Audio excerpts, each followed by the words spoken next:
Hi friends, ഇന്ന് നമുക്ക് പീച്ചിങ്ങയും പരിപ്പും വെച്ചൊരു വ്യത്യസ്ത രുചിയിലുള്ള ഒരു കറി തയ്യാറാക്കിയെടുക്കാം. അപ്പോൾ വീഡിയോ നിങ്ങൾ മുഴുവൻ സ്കിപ്പ് ചെയ്യാതെ തന്നെ കണ്ടിട്ട് ഒന്ന് സപ്പോർട്ട് ചെയ്യണേ. അതുപോലെ തന്നെ സബ്സ്ക്രൈബ് ചെയ്ത എല്ലാവരും വീഡിയോ കണ്ടിട്ട് ഒന്ന് സപ്പോർട്ട് ചെയ്യണേ കേട്ടോ. അപ്പോൾ നമുക്ക് സമയം കളയാതെ വേഗം തന്നെ വീഡിയോയിലേക്ക് പോകാം.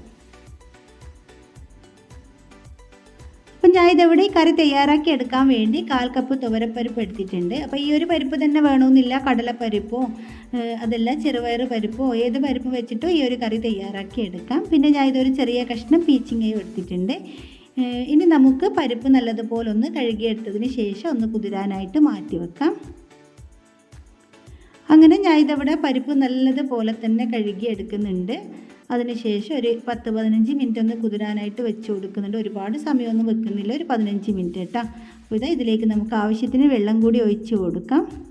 അപ്പോൾ പരിപ്പിലേക്ക് കുതിരാൻ വേണ്ടി കുറച്ച് വെള്ളം ഒഴിച്ച് കൊടുത്തിട്ടുണ്ട്. ഇനി ഇത് മൂടി വെച്ചിട്ട് നമുക്ക് മാറ്റി വെക്കാം. അപ്പോൾ ഈ ഒരു സമയം കൊണ്ട് നമുക്ക് പീച്ചിങ്ങയുടെ തൊലി ഒന്ന് കളഞ്ഞെടുക്കാം. ഞാൻ തൊലി മുഴുവനും കളഞ്ഞെടുക്കുന്നില്ല, ഈ ഒരു കോണ് ഭാഗം വരുന്ന ആ ഒരു തൊലി മാത്രമേ കളഞ്ഞെടുക്കുന്നുള്ളൂ. അങ്ങനെ ഞാൻ തൊലിയെല്ലാം കളഞ്ഞ് ചെറുതായിട്ടൊന്ന് കട്ട് ചെയ്തെടുത്തിട്ടുണ്ട്. പിന്നെ നമ്മളിവിടെ പീച്ചിങ്ങ എന്നല്ല കേട്ടോ പറയുക, പൊട്ടിക്ക എന്നാണ് പറയുക. പക്ഷേ അധിക സ്ഥലത്തും പീച്ചിങ്ങ എന്നാണ് പറയുക. അതുകൊണ്ടാണ് ഞാനിവിടെ പീച്ചിങ്ങ എന്ന് പറഞ്ഞിട്ടില്ല. ഈ ഒരു സമയം കൊണ്ട് നമ്മുടെ പരിപ്പെല്ലാം നല്ലതുപോലെ ഒന്ന് കുതിർന്ന് വന്നിട്ടുണ്ട്. ഇനി നമുക്കിത് വേവിച്ചെടുക്കാം. അപ്പോൾ ഞാൻ ഇതവിടെ പരിപ്പൊരു കുക്കറിലേക്ക് മാറ്റിയിട്ടുണ്ട്. ഇതിലേക്കൊരു 1/4 ടീസ്പൂൺ മഞ്ഞൾപ്പൊടി ചേർത്ത് കൊടുക്കാം. പിന്നെ ആവശ്യത്തിന് ഉപ്പ് കൂടി ചേർത്ത് കൊടുത്തിട്ട് നന്നായിട്ടൊന്ന് മിക്സ് ചെയ്ത് കൊടുക്കാം. അതിനുശേഷം നമുക്കിത് മൂടി വെച്ച് ഒരു 2-3 വിസിൽ വരുന്നത് വരെ വേവിച്ചെടുക്കാം. അപ്പോൾ പരിപ്പൊന്ന് വെന്ത് വരുന്ന സമയം കൊണ്ട് നമുക്കിതിലേക്കുള്ള അരപ്പൊന്ന് തയ്യാറാക്കി എടുക്കാം. ഞാൻ ഇതവിടെ മിക്സിയുടെ ചെറിയ ജാറിലേക്ക് ഒരു 1.5 കൈപ്പിടി നിറയെ തേങ്ങ ചേർത്ത് കൊടുക്കുന്നുണ്ട്. ഇനി ഇതിലേക്ക് ഒരല്ലി വെളുത്തുള്ളി കൂടി ഞാൻ ചേർത്ത് കൊടുക്കുന്നുണ്ട്. ഞാൻ എടുത്തിട്ടുള്ള വെളുത്തുള്ളി നല്ല വലിപ്പമുള്ളതാണ്, അതുകൊണ്ടാണ് ഒരല്ലി എടുത്തിട്ടില്ല. നിങ്ങൾ എടുക്കുന്നത് ചെറുതാണെന്നുണ്ടെങ്കിൽ ഒരു 2-3 എണ്ണം ചേർത്ത് കൊടുക്കാം. പിന്നെ ഇതിലേക്കൊരു 2 ചെറിയ ഉള്ളിയും 1/4 ടീസ്പൂൺ മഞ്ഞൾപ്പൊടിയും 1/4 ടീസ്പൂൺ ചെറിയ ജീരകം കൂടി ചേർത്ത് കൊടുത്തിട്ടുണ്ട്. ഇനി ഇത് അരച്ചെടുക്കാൻ വേണ്ടി ഇതിലേക്ക് കുറച്ച് വെള്ളം കൂടി ഒഴിച്ച് കൊടുത്ത് നല്ലതുപോലെ തന്നെ നമുക്കൊന്ന് അരച്ചെടുത്തിട്ട് വരാം. അങ്ങനെ ഞാൻ അവിടെ തേങ്ങ നന്നായിട്ട് തന്നെ അരച്ചെടുത്തിട്ടുണ്ട്. ഈ ഒരു സമയം കൊണ്ട് നമ്മുടെ പരിപ്പും നല്ല പാകത്തിന് ഇവിടെ വെന്ത് വന്നിട്ടുണ്ട്. ഇനി നമുക്ക് കറി തയ്യാറാക്കാം. ഞാൻ ഇതവിടെ ഒരു പാത്രം സ്റ്റൗവിലേക്ക് വെച്ച് ഫ്ലെയിം ഓൺ ചെയ്ത് കൊടുത്തിട്ടുണ്ട്. ചൂടായി വരുമ്പോൾ ഇതിലേക്ക് ഒരു ടേബിൾ സ്പൂൺ വെളിച്ചെണ്ണ ഒഴിച്ച് കൊടുക്കാം. നിങ്ങൾക്ക് ഈ ഒരു കറി മൺചട്ടിയിൽ വേണമെന്നുണ്ടെങ്കിൽ മൺചട്ടിയിലും തയ്യാറാക്കിയെടുക്കാം. ഇനി വെളിച്ചെണ്ണ നന്നായിട്ട് ചൂടായി വരുമ്പോൾ ഞാൻ ഇതിലേക്ക് ഒരു 1/2 ടീസ്പൂൺ കടുക് ഇട്ട് കൊടുത്തിട്ടുണ്ട്. കടുകൊന്ന് പൊട്ടി വരുമ്പോൾ ഒരു ടീസ്പൂൺ പൊടിയായിട്ട് കട്ട് ചെയ്തിട്ടുള്ള വെളുത്തുള്ളി ചേർത്ത് കൊടുത്തിട്ടുണ്ട്. പിന്നെ ഒരു 3-4 ചെറിയ ഉള്ളിയും ചെറുതായിട്ട് കട്ട് ചെയ്തിട്ട് ചേർത്ത് കൊടുത്തിട്ടുണ്ട്. ഇനി എരിവിന് ആവശ്യത്തിലുള്ള പച്ചമുളക് ചേർത്ത് കൊടുക്കാം. ഞാനിവിടെ ഒരു 2 പച്ചമുളക് എടുത്തിട്ടുണ്ട്. പിന്നെ ഒരു ചെറിയ സവാളയുടെ 4/1 ഭാഗം ചെറുതായിട്ട് നീളത്തിൽ കനം കുറച്ച് കട്ട് ചെയ്തിട്ട് ചേർത്ത് കൊടുക്കുന്നുണ്ട്. ഇതെല്ലാം കൂടി നന്നായിട്ടൊന്ന് വഴറ്റി കൊടുക്കാം. അപ്പോൾ എന്നോട് ഇവിടെ കറിവേപ്പ് ചേർത്ത് കൊടുക്കാൻ വിട്ടുപോയിട്ടുണ്ടായിരുന്നു. ഞാൻ പിന്നെ കറിവേപ്പ് കൂടി ചേർത്ത് കൊടുത്തു. ഇനി ഇത് നല്ലതുപോലെ ഒന്ന് സോഫ്റ്റായിട്ട് വരണം. നമ്മുടെ സവാളയും ചെറിയ ഉള്ളിയെല്ലാം നന്നായിട്ട് തന്നെ ഒന്ന് സോഫ്റ്റായിട്ട് വരുന്നത് വരെ നമുക്ക് വഴറ്റി കൊടുക്കാം. അപ്പോൾ എൻ്റെ വീഡിയോ നിങ്ങൾ ഇതുവരെ സബ്സ്ക്രൈബ് ചെയ്യാതെയാണ് കണ്ടിട്ടുണ്ടെങ്കിൽ ഒന്ന് സബ്സ്ക്രൈബ് ചെയ്ത് സപ്പോർട്ട് ചെയ്യണേ. അപ്പോൾ നമ്മുടെ സവാളയും ചെറിയുള്ളിയെല്ലാം നന്നായിട്ട് ഇവിടെ വഴന്ന് വന്നിട്ടുണ്ട്. ഈ ഒരു സമയത്ത് ഇതിലേക്ക് ഒരു 1/2 ടീസ്പൂൺ മഞ്ഞൾപ്പൊടി ചേർത്ത് കൊടുക്കാം. മഞ്ഞൾപ്പൊടി നേരത്തെ നമ്മൾ അരപ്പിലും ചേർത്ത് കൊടുത്തിട്ടുണ്ട്, അതുകൊണ്ട് തന്നെ കൂടി പോകണ്ട കേട്ടോ. പിന്നെ ഇതിലേക്കൊരു 1 ടീസ്പൂൺ മുളക് പൊടി ചേർത്ത് കൊടുത്തിട്ടുണ്ട്. നല്ല എരിവുള്ള മുളക് പൊടിയാണ്. പിന്നെ ഇതിലേക്കൊരു 1.5 ടീസ്പൂണോളം മല്ലിപ്പൊടി കൂടി ചേർത്ത് കൊടുക്കാം. ഇനി ഇതെല്ലാം കൂടി ഈ ഒരു പൊടികളുടെ പച്ചമണൽ ഒന്ന് മാറി വരുന്നത് വരെ ലോ ഫ്ലെയിമിൽ ഇട്ടിട്ട് നല്ലതുപോലെ തന്നെ നമുക്കൊന്ന് വഴറ്റി കൊടുക്കാം. അപ്പോൾ പൊടി ഇട്ട് കൊടുക്കുന്ന സമയത്ത് തന്നെ ഫ്ലെയിം കുറച്ച് വെച്ചിട്ട് വേണം പൊടി ഇട്ട് കൊടുക്കാൻ കേട്ടോ. അങ്ങനെ പൊടി കൂടി ഇട്ട് കൊടുത്ത് നന്നായിട്ട് തന്നെ ഇതൊന്ന് വഴറ്റി കൊടുക്കുന്നുണ്ട്. ആ ഒരു പൊടികളുടെ പച്ചമണലൊന്ന് മാറി നന്നായിട്ടൊന്ന് മൂപ്പിച്ചെടുക്കണം. പിന്നെ ഞാൻ ഇതിലേക്ക് ചേർത്ത് കൊടുക്കുന്നത് ഒരു തക്കാളിയാണ്. ഒരു വലിപ്പമുള്ള തക്കാളി ചെറുതായിട്ട് കട്ട് ചെയ്തിട്ട് ചേർത്ത് കൊടുക്കുന്നുണ്ട്. നല്ല പഴുത്ത തക്കാളി തന്നെ എടുക്കാനായിട്ട് ശ്രദ്ധിക്കുക. എന്നിട്ട് തക്കാളിയും കൂടി നന്നായിട്ടൊന്ന് വഴറ്റിയെടുക്കാം. അപ്പോൾ എൻ്റെ വീഡിയോ നിങ്ങൾക്ക് കണ്ടുകൊണ്ടിരിക്കുന്ന സമയത്ത് ഇഷ്ടമാവുകയെന്നുണ്ടെങ്കിൽ അപ്പോൾ തന്നെ ഒന്ന് ലൈക്ക് ചെയ്യണേ. തക്കാളി കൂടി ഒന്ന് നന്നായിട്ട് വഴന്ന് വന്നതിന് ശേഷം നമ്മൾ കട്ട് ചെയ്തെടുത്ത് വെച്ചിട്ടുള്ള നമ്മുടെ പീച്ചിങ്ങ കൂടി ഇതിലേക്ക് ചേർത്ത് കൊടുക്കാം. എന്നിട്ട് നല്ലതുപോലെ തന്നെ ലോ ഫ്ലെയിമിൽ ഇട്ടിട്ട് നന്നായിട്ടൊന്ന് മിക്സ് ചെയ്ത് കൊടുക്കാം. നന്നായിട്ട് തന്നെ മിക്സ് ചെയ്ത് കൊടുക്കണം. അപ്പോൾ ഞാൻ ഇതിവിടെ ഒരു ലോ ഫ്ലെയിമിലിട്ട് ഒരു 2 മിനിറ്റോളം നന്നായിട്ട് മിക്സ് ചെയ്ത് കൊടുത്തിട്ടുണ്ട്. ഇനി ഇതിലേക്ക് ഒരു 1/4 കപ്പ് വെള്ളം ഒഴിച്ച് കൊടുക്കാം. പച്ചവെള്ളം ഒഴിച്ച് കൊടുക്കണ്ട.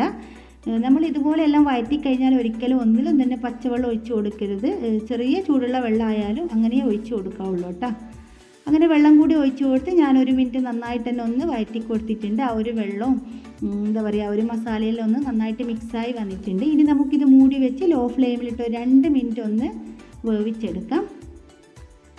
അപ്പോൾ ഇതാ 2 മിനിറ്റ് കഴിഞ്ഞിട്ടുണ്ട്. നമുക്ക് തുറന്ന് നോക്കാം. നമ്മുടെ പീച്ചിങ്ങെല്ലാം നല്ല പാകത്തിന് തന്നെ വെന്ത് വന്നിട്ടുണ്ട്. ഒരുപാട് വെന്ത് ഉടച്ചെടുക്കണ്ട, എന്നാൽ തീരെ വേവാതെയോ ആയിപ്പോണ്ട. പക്ഷേ ഇതിന് ഒരുപാട് വേവൊന്നുമില്ല കേട്ടോ, ഇത് പെട്ടെന്ന് തന്നെ വെന്ത് കിട്ടും. ഈ ഒരു സമയത്ത് നമ്മൾ നേരത്തെ അരച്ചെടുത്ത് വെച്ചിട്ടുള്ള അരപ്പ് നമുക്കിതിലേക്ക് ഒഴിച്ചു കൊടുക്കാം. എന്നിട്ട് നന്നായിട്ട് ഇതൊന്ന് മിക്സ് ചെയ്ത് കൊടുക്കുക. ഈ ഒരു തേങ്ങയെല്ലാം നല്ലതുപോലെ തന്നെ ഒന്ന് വെന്ത് കിട്ടണം. ഹൈ ഫ്ലെയിമിലിട്ടിട്ട് 2 മിനിറ്റ് നല്ലതുപോലെ തന്നെ ഞാനൊന്ന് മിക്സ് ചെയ്തെടുക്കുന്നുണ്ട്.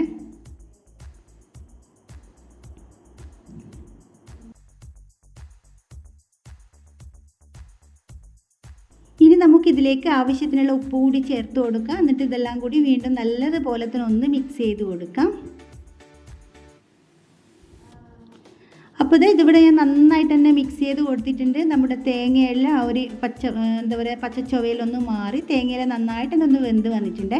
ഈ ഒരു സമയത്ത് നമ്മൾ നേരത്തെ വേവിച്ചെടുത്ത് വെച്ചിട്ടുള്ള പരിപ്പ് കൂടി ചേർത്ത് കൊടുക്കാം. എന്നിട്ട് നല്ലതുപോലെ വീണ്ടും ഒന്ന് മിക്സ് ചെയ്ത് കൊടുക്കാം. ആ ഒരു പരിപ്പും തേങ്ങയെല്ലാം നന്നായിട്ടൊന്ന് മിക്സായി വരട്ടെ.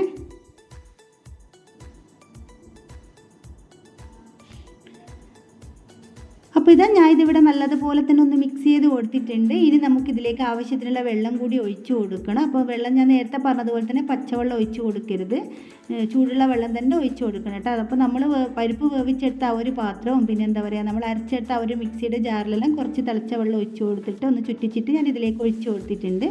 അപ്പോൾ നമുക്ക് കറിക്ക് ആവശ്യത്തിനുള്ള വെള്ളം ഒഴിച്ചു കൊടുക്കാം.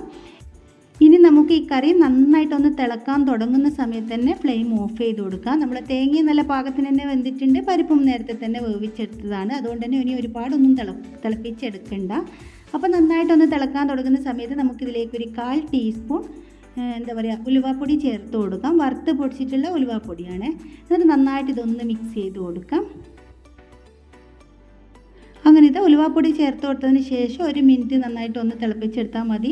ഒരുപാട് സമയം തിളപ്പിച്ചെടുക്കാന്നുണ്ടെങ്കിൽ ഇങ്ങനെ തേങ്ങ അടിയിൽ ഇങ്ങനെ നിന്ന പോലെയും അതുപോലെ വെള്ളം ഇങ്ങനെ മുകളിൽ പൊങ്ങിയിട്ട് അങ്ങനെ ഉണ്ടാവും കേട്ടോ. അതുകൊണ്ട് തന്നെ തേങ്ങ ചേർത്ത് കൊടുത്ത് പിന്നെ ഒരുപാട് അങ്ങ് തിളപ്പിച്ചെടുക്കേണ്ട ആവശ്യമില്ല. അപ്പം ഞാൻ ഈ ഒരു സമയത്ത് ഇതിൻ്റെ ഫ്ലെയിം ഇവിടെ ഓഫ് ചെയ്ത് കൊടുത്തിട്ടുണ്ട്. ഇനി നമുക്കിത് മൂടി വെച്ച് ഒരു അരമണിക്കൂറിന് ശേഷം തുറന്ന് നോക്കാം കേട്ടോ. അപ്പോൾ നമ്മുടെ കറി ഇവിടെ മൂടി വെച്ചിട്ട് അരമണിക്കൂർ കഴിഞ്ഞിട്ടുണ്ട്. നമുക്ക് തുറന്ന് നോക്കാം. നമ്മുടെ കറി ഇതിവിടെ നല്ല സെറ്റായിട്ട് വന്നിട്ടുണ്ട്. നല്ല അടിപൊളി സ്മെല്ലാട്ടോ. എന്താ പറയുക നല്ലൊരു പ്രത്യേക ടേസ്റ്റുള്ള ഒരു കറിയാണ്. സാധാരണ നമ്മൾ പരിപ്പും പൊട്ടിക്കുകയും വെക്കുന്ന പോലെയേ അല്ല, വേറെ തന്നെ ഒരു ടേസ്റ്റാണ്. അപ്പോൾ ഈ ഒരു കറി നമുക്ക് ചോറിൻ്റെ കൂടെ മാത്രമല്ല ചപ്പാത്തിയുടെയും പൂരിയുടെയും ദോശയുടെയും അങ്ങനെ എല്ലാത്തിൻ്റെ കൂടെ കഴിക്കാനും അടിപൊളി ടേസ്റ്റാണ്.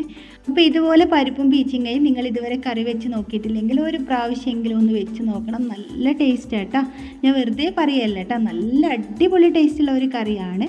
അപ്പോൾ വീഡിയോ നിങ്ങൾക്ക് എല്ലാവർക്കും ഇഷ്ടമായിട്ടുണ്ടാകുമെന്ന് വിചാരിക്കുന്നു. ഇഷ്ടപ്പെട്ടിട്ടുണ്ടെങ്കിൽ ലൈക്ക് ചെയ്യാനും ഷെയർ ചെയ്യാനും സബ്സ്ക്രൈബ് ചെയ്യാനും ഒന്നും മറക്കല്ലേ. നിങ്ങളുടെ കുക്കിംഗ് ഇഷ്ടപ്പെടുന്ന എല്ലാ ഫ്രണ്ട്സിനും ഫാമിലി ഗ്രൂപ്പുകളൊക്കെ ഒന്ന് ഷെയർ ചെയ്ത് കൊടുത്ത് സപ്പോർട്ട് ചെയ്യണേ. പുതിയൊരു വീഡിയോ ആയിട്ട് നമുക്കിനി വീണ്ടും കാണാം.